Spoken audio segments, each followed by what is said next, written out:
વાલા બાળમિત્રો, આજે હું તમને એક વાર્તા કહીશ.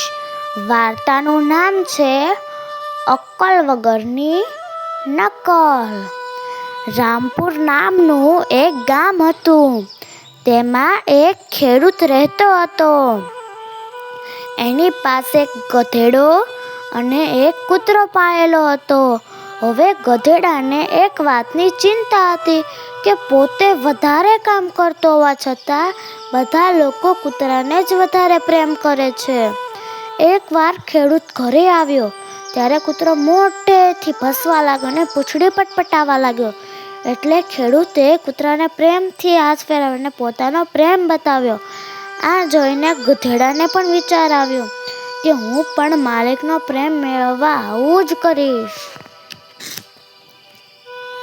બીજા દિવસે જ્યારે ખેડૂત ઘરે આવ્યો તો ગધેડો દોડતો દોડતો હોંચી બોલતો માલિકની આગળ આવી પૂંછડી હલાવવા લાગ્યો. આ જોઈને ખેડૂત ડરી ગયો અને બૂમાબૂમ કરવા લાગ્યો અને ગધેડાને દંડો મારીને દૂર ભગાડી મૂક્યો. આ બનાવ બન્યા બાદ ગધેડાને ભાન થયું કે ક્યારેય કોઈની નકલ ના કરવી જોઈએ.